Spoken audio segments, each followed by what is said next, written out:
नमस्ते। आज एक बहुत ही सरल लेकिन पावरफुल आइडिया को समझते हैं। ये एक ऐसा प्रिंसिपल है जो हमें सिखाता है कि हम बाहरी दबाव और चैलेंजेस का सामना करते हुए भी अंदर से शांत और मजबूत कैसे रह सकते हैं।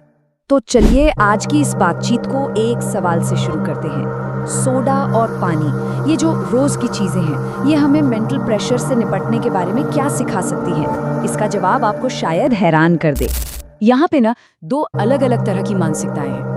एक है सोडा की तरह जो बाहरी उथल पुथल पर फौरन रिएक्ट करती है, और दूसरी है पानी की तरह जो शांत और स्थिर बनी रहती है। आइए देखते हैं कि दबाव में ये दोनों कैसे बिहेव करती हैं। तो सबसे पहले उस सोच को देखते हैं जो बाहरी ताकतों पर एकदम से एक्सप्लोसिवली रिएक्ट करती है। इसे हम सोडा वाली सोच भी कह सकते हैं। जरा इमेजिन कीजिए कि इस माइंडसेट पर बाहर से दबाव डाला जा रहा है। कोई इसे परेशान कर रहा है, उकसा रहा है या फिर चैलेंज कर रहा है, और ये तनाव बढ़ता ही जाता है। ठीक वैसे ही जैसे कोई सोडा की बोतल को ना जोर जोर से हिला रहा हो, और हर झटके के साथ अंदर का प्रेशर भी बढ़ता जाता है। ये बात इस सिचुएशन को और भी ज्यादा क्लियर कर देती है। जब इस तरह की एक रिएक्टिव सोच को बुरी तरह से उकसाया जाता है और फिर उसे एक्सप्रेस करने का मौका मिलता है, तो फिर होता क्या है? एक धमाकेदार रिएक्शन। सारी की सारी दबी हुई एनर्जी बिना किसी कंट्रोल के बाहर निकल जाती है, बिल्कुल उस सोडा की तरह जिसे हिलाने के ठीक बाद खोल दिया गया। और ये रिएक्शन सिर्फ तेज ही नहीं होता, बल्कि काफी अग्रेसिव भी होता है। जैसा कि यहाँ लिखा है, ये सांप की तरह फुफकारता हुआ बाहर आता है।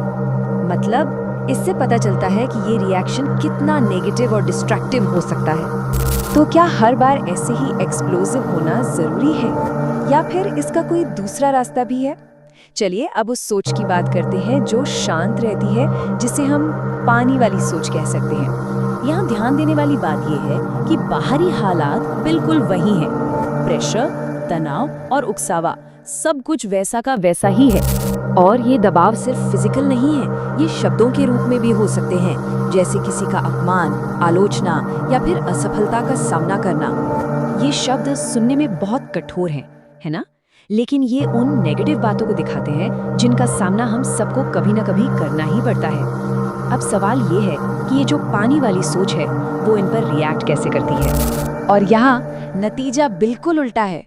कोई एक्सप्लोजन नहीं, कोई हलचल नहीं, सब कुछ शांत, स्टेबल और पहले जैसा ही एकदम क्लियर। ये एक बहुत ही पावरफुल आइडिया है। सोचिए, बाहर चाहे कितना भी तूफान क्यों ना मचा हो, अंदर सब कुछ शांत है। आप बोतल खोलते हैं और कोई फर्क ही नहीं पड़ता। तो इन दोनों एग्जाम्पल से हमें सीखने को क्या मिला?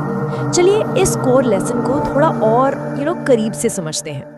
इसे हम जल सिद्धांत या द वाटर प्रिंसिपल कह सकते हैं। मतलब ये एक ऐसी स्टेट है जिसमें हम अंदर से शांत रहते हैं, भले ही बाहर कितनी भी उथल पुथल या नेगेटिविटी क्यों न हो। और यही इस पूरी बातचीत का निचोड़ है, अपनी जिंदगी में पानी की तरह बनने का लक्ष्य रखना। जब कोई कुछ भी कहे तो कोई रिएक्शन नहीं। इसका मतलब ये है कि हमारी शांति का रिमोट कंट्रोल हमारे अपने हाथ में हो, दूसरों के शब्दों या कामों में नहीं।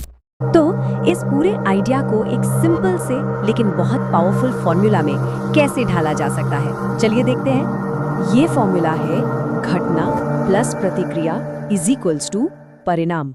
देखिए, हमारे साथ क्या होता है, यानी घटना, वो अक्सर हमारे कंट्रोल में नहीं होती, राइट? लेकिन हम उस पर कैसी प्रतिक्रिया देते हैं, वो चॉइस पूरी तरह से हमारी है। और हमारा यही चुनाव डिसाइड करता है कि हमारा परिणाम क्या होगा, केओस होगा या पीस।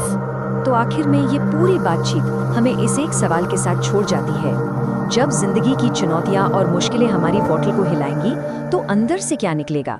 सोडा का वो एक्सप्लोजन या पानी की वो शांति? चॉइस हमारी है।